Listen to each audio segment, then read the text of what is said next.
காலையில எழுந்ததுமே பல பேருக்கு ஒரு இன்ப அதிர்ச்சி. வணக்கம். இன்னைக்கு காலையில 5000 ரூபாய் உங்க அக்கௌண்ட்டுக்கு வந்திருக்கும். இல்ல வரல. எதுக்காக இந்த பணம்? அதிகமான ஓட்டு பெண்கள்கிட்ட தான் இருக்கு. அந்த ஒரு சிம்பத்தியை கிரியேட் பண்றதுக்காக 5000 ரூபாய் போடுறாரே தவிர பெண்கள் நலனுக்காக போடுறதே கிடையாது. இந்த தொகையை வச்சு அன்றாட வீட்டு செலவுகள், மருத்துவ செலவுகள், கல்வி செலவுகள் என நிறைவு செய்ய இந்த திட்டம் வழிவகுத்துச்சு. நான் என்ன சொல்றேன்னா, அந்த 2000 தேவையில்லை, 1000 தேவையில்லை, 5000 தேவையில்லை. கடும் வெயில்ல உங்க மாதாந்திர செலவை எப்படி சமாளிப்பீங்க? விலைவாசிகளை குறைச்சா எல்லா ஜனங்களுக்குமே, ஆம்பளைங்களுக்கு பொம்பளைங்களுக்கு எல்லாமே பயனுள்ளதா இருக்கும்ல. உங்க குடும்பத்துல நோய்வாய்ப்பட்டவங்களுக்கு மாத்திரை வாங்கி கொடுக்க முடியுமா? இந்த மதுக்கடையை மூடுனா இன்னுமே நிறைய குடும்பம் வாழும். அது மாதிரி நல்லது செய்யலாம். உண்மையாலுமே இந்த 1000 ரூபாய் நமக்கு ரொம்ப பெரிய விஷயம் தான் கிடையாது. குழந்தைகள் தேர்வு எழுதுற காலத்துல அவங்களுக்கு உணவு கொடுப்பதிலிருந்து தேவையான கல்வி செலவுகளை செய்ய முடியுமா? இவ்வளவு நாள் எங்க போயிருந்தீங்க ஸ்டாலின் அவர்கள்? பாலியல் வன்கொடுமை, கொள்ளை, கற்பழிப்பு அப்படின்னு சொல்லிட்டு பல நாட்டுல 1000 அட்டூழியங்கள் நடந்துகிட்டு இருக்கு. அதையெல்லாம் விட்டுப்பட்டு இப்ப 5000 ரூபாய் போடுறாரா? ஏன்னா எலெக்ஷன் வர போகுது. இந்த 5000 ரூபாய கொஞ்சம் கவனமா செலவு பண்ணுங்க. முடிஞ்ச அளவுக்கு சேமிக்கவும் பாருங்க. அப்படி பொத்தினி நில்லையா ஓரமா உஜாலாவை எடுத்து உச்சியில ஊற்றிட்டு இருப்பான் போல. மகளிர் உரிமை தொகை பெறக்கூடிய பலருக்கும் 3000 ரூபாய் டெபாசிட் ஆல்ரெடி 3 மாசத்திற்கான வருங்காலத்திற்கானது. அந்த 2000 ரூபாய் கோடைக்கால சிறப்பு நிதி அப்படின்னு 5000 ரூபாய் டெபாசிட். தேர்தலில் வாக்குகளை கூட்டுவதற்கான ஒரு முயற்சி.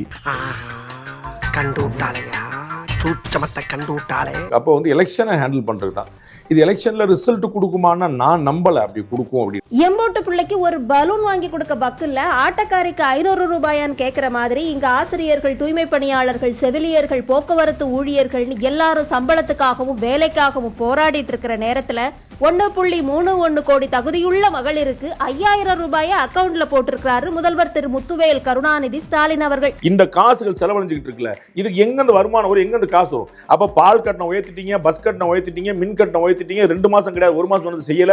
இவ்வளவு செய்ய முடியாமலே 9 லட்சம் கோடி.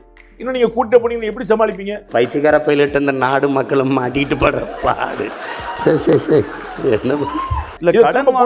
தமிழ்நாட்டுல பஸ்ல நீங்க போயிருக்கீங்களா தெரியல. மாநில அரசுமே நடக்கிறது இல்ல சார். ஈவன் இந்தியன் பழசு. நான் திரும்ப சொல்லிட்டேன், அமெரிக்கா கடன் வாங்கி பழசு, பழைய காமெடி பழசு. போயிருங்க. வாங்கி என்ன பண்றீங்க? நீங்க கடன் வாங்குறீங்க, அந்த பணம் நமக்கு கடன் வாங்குறீங்க. நீங்க கடன் கவர்மெண்ட்டுக்கு தானே சார் வருது மறுபடியும் டாஸ்மாக் மூலமாவா? மத்த எல்லாரும் காமனா பேசுற மாதிரி நீங்களும் பேசாதீங்க. நான் காமனா பேசுவேங்க. அப்படிதான் பேசுவேன். 2021 திமுக ஆட்சிக்கு வந்தபோது டாஸ்மாக் மூலமா தமிழ்நாடு வருமானம் எவ்வளவு சொல்லுங்க? 35,000 கோடி. இன்னைக்கு வருமானம் என்ன சொல்லுங்க? 50,000 கோடி. ஆண்டுக்கு 15,000 கோடி எப்படி கூடும்? ஆண்டுக்கு பிசினஸ் ஸ்டார்ட் பண்ணி இவன் தலையை உள்ள விடுறான். ஐயோ கண்டிப்பா டெஃபினட்டா ஒரு 5 வருஷத்துல எந்த துறையுமே அதிகமாக இல்லைங்கறீங்களா? எந்த துறையும் வளர்ச்சி பட்ஜெட் அதிகமா, முதலீடுகள் எவ்வளவு இருக்கு? தொழில் முதல் வாங்க. தொழில் முதலீடு வேற, அரசாங்க வருமானம் வேற. சும்மா நீ சம்பந்தம் இல்லாத சொல்லாதீங்க. ஏதோ பேசுறதுக்காக நான் பேசிட்டு இருக்காத. நேரத்துக்கு கடத்தாத, நல்ல விவரமா பேசு. நலத்திட்டங்களை செயல்படுத்தாத மாதிரி நீங்க சொல்றீங்களே சார். ஆனால் உங்களை அடிச்சுக்க முடியாது ஜி.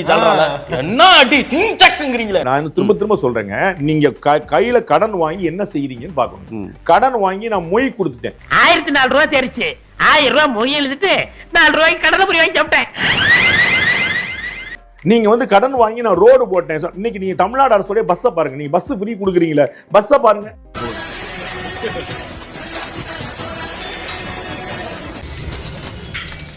என்னையா ஒரு காடே ஆடி அசைஞ்சு வர்ற மாதிரி இருக்கு.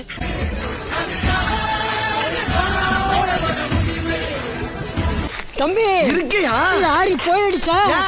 போவோமா? நீங்க பஸ்ல ஏறி பாருங்க. நான் போயிருக்கேன், நான் பாத்துருக்கேன், எனக்கு தெரியும். பஸ் கடன்னு ஆடுது. டெய்லி 2 வீல் கழண்டு போகுது, ஸ்டீரிங் கழண்டு போகுது. நீ அந்த பஸ் எனக்கு எதுக்கு? உனக்கெல்லாம் வெக்கமே இல்லையாடா? சோறு தானே திங்கிற. எரிச்சல் வருது உனே. நான் கெட்ட வாரத்துல திக்கி போயிடுவேன். அப்புறம் பெத்தம் கொதிக்குது உன்னை பார்க்க போயிரு. சாலைகள் எப்படி இருக்கு? இன்னைக்கு தான் நீங்க இன்னைக்கு வந்திருப்பீங்க. இன்னைக்கு ரோடு போட்டிருக்காங்க எங்க சாலையில, நீங்க பாத்துருப்பீங்க. எப்போ போடுறீங்க? பிப்ரவரி எண்ட்ல தான் உங்களுக்கு ரோடு போட தெரியுதா? இந்த ரோடு எவ்வளவு வருஷமாவும் நடந்துட்டே தானே சார் இருக்கு. சார் நீங்க எல்லாமே 6 மாசம் நடக்கிற மாதிரி சொல்லாதீங்க. திரு தினேஷ் ப்ரோ, சூத்து மூடிட்டு கொண்டா உட்காருங்க ப்ரோ. 1008 டென்ஷன்ல இருக்கு ப்ரோ. ப்ளீஸ் ப்ரோ, தப்பா எடுத்துக்காதீங்க. சம்மர் உங்களுக்கு இப்போதான் வந்துச்சா? இந்தியாவில் தமிழ்நாட்டில் இது சம்மரே வந்தது இல்லையா? 2000 ரூபா கோடைகால சிறப்பு நிதி 2024 சம்மர் வரலையா? 2025 சம்மர் வரலையா? இதுக்கு முன்னாடி கொடுத்துருக்கணும். தேர்தலுக்கு முன்னாடி 5 ஆண்டுகள் ஆட்சி செஞ்சாங்க. தேர்தலுக்கு என்ன வாக்குறுதி சொன்னாங்க?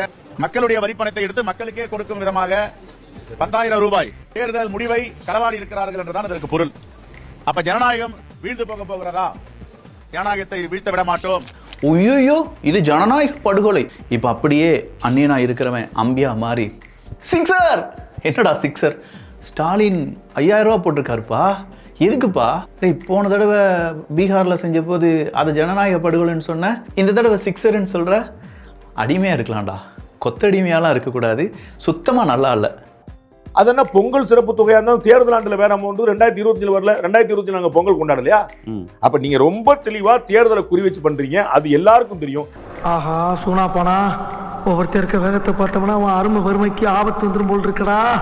ரொம்ப கவனமா டீல் பண்ணி ஆட்டத்தை கலைச்சிடுறாசா. திடீர்னு அடுத்த 3 மாசத்துக்கு எலெக்ஷன் வரும்போது ஏதாவது காரணங்கள் காட்டி நிப்பாட்டிட்டாங்க கூட முன்னாடியே ஒரு 5,000 ரூபாய் போடுறாரு, கோடைக்கால சிறப்பு நிதினு ஒரு 2,000 ரூபாய் போடுறாருங்கிற அந்த ஸ்டாலின் ஆதரவு மனப்பான்மை மக்கள்கிட்ட வராதா? என்னமா ஃபீல் பண்ணி கூவுறான்டா அவன். நீ அழுவுற இல்ல, வாங்குற காசுக்கு மேல கூறாடா கொய்யா. முன்னாடி கட்சிகளோ அரசாங்கமோ தனியாவோ மறைமுகமாக கொடுக்கக்கூடிய காசை கில்ட்டோட வாங்கிட்டு இருந்தாங்க, இல்ல லாயலா வாங்கிட்டு இருந்தாங்க. ஒண்ணு கூச்சம் இருந்தது, இல்லாட்டி நம்பிக்கை இருந்தது. இப்ப ரெண்டும் போயிடுச்சு. மக்களுக்கு வாங்குறதுல தயக்கம் இல்ல, வாங்குறவங்கள்ட்ட விசுவாசம் உண்டு. அவங்க அதெல்லாம் உங்க காசா கொடுக்குற என் காசு தான் கொடுக்குறது தெளிவாயிட்டாங்க. எவ்வளவு பணத்தை செலவு பண்ணட்டா அவ்வளவுமே போச்சுடா.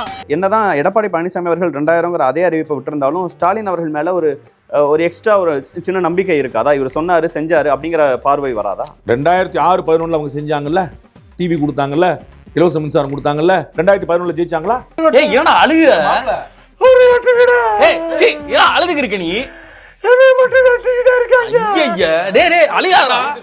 இந்த 5,000 ரூபாய்ங்கிறது மகளிர் ஓட்டுகளை குறி வச்சு அப்படின்னு ஒண்ணு சொல்றாங்க. மகளிர் ஓட்டுகள் அந்த பக்கம் அந்த 5,000 ரூபாய் காரணமா போகும்னு நினைக்கிறீங்களா, போகாதுன்னு நினைக்கிறீங்க? இந்த ஓட்டு அந்த நோட்டு இந்த ஓட்டில் எந்த தாக்கத்தையும் ஏற்படுத்தாது. எந்த தாக்கத்தையும் ஏற்படுத்தல. இன்னும் சொல்ல போனா ரிவர்ஸ் தாக்கத்தை ஏற்படுத்துச்சு. என்னங்க எனக்கு ஒண்ணுமே புரியல. அதுதானப்பா எனக்கும் புரியல. இது ஒரு மாஸ்டர் ஸ்ட்ரோக்கு, சிக்ஸர் அப்படிலாம் இருக்காதுன்னு நினைக்கிறீங்களா? எனக்கு இது ஒரு பெரிய தாக்கத்தை ஏற்படுத்தும்னு எனக்கு தோணல. சொல்லுங்க, இப்போ இந்த தோல்வி அடைஞ்சது உங்களுக்கு எப்படி இருக்கு? நான் நல்லா தான் சார். இல்ல, என்னன்னா நான் சொல்ல வர்றது என்னன்னா, இப்போ இந்த தருணத்துல இந்த தோல்வி உங்களுக்கு எந்த அளவுக்கு பாதிச்சிருக்கு அதுதான் தேவை எனக்கு. அதுக்காக நீங்க அழுவ கூடாது. அதெல்லாம் ஒண்ணு இல்ல. இல்ல, நீங்க அழுவுறீங்க. இல்ல சார், இல்ல கண்ணு கலங்குது. 1000 ரூபாங்கிறது வேற சார். 5,000 ரூபாய் ஒரு கூட்டு தொகையை ஒண்ணா பார்க்கும்போது வர உணர்வு. அது ஏன் காசா உங்க காசாங்கிற பொறுத்துங்க. மக்கள்கிட்ட பார்வை மாறிடுச்சு, புரியுங்களா? அது நீங்க கொண்டாடுவீங்களான்னு கேட்டா ஏன்ட்டு வந்து வாங்கின காசுங்க நீங்க நினைக்கிறீங்க. இப்ப மக்கள் இந்த கொடுக்கக்கூடிய காசை மகாராஷ்டிரன் கொடுத்தாருன்னு நினைக்கல, நம்ம காசு அப்படின்னு நினைக்கிறாங்க. அந்த பார்வை 2006 இருந்தே மாறிடுச்சுன்னு நான் சொல்றேன். 5 வருஷத்துக்கு ஒருக்கா ஒரு ஓட்டுக்கு 5,000 ரூபாய் கொடுப்பீங்க. போன எலெக்ஷன் பொருளாதார நிலவரப்படி ஒரு ஓட்டுக்கு 30,000 ரூபாய் கொடுத்தீங்க. இந்த எலெக்ஷன் பொருளாதார நிலவரப்படி ஒரு 50,000 60,000 தேரும்னு நினைக்கிறோம். அதனால இத ஒரு அட்வான்ஸ் புக்கிங்கா நீங்க எடுத்துக்கிட்டு ஒரு ஓட்டுக்கு 30,000 ரூபாய் கொடுத்தீங்கன்னா நல்லா இருக்கும். கேட்ட பையன் சார் இந்த பால்சாமி.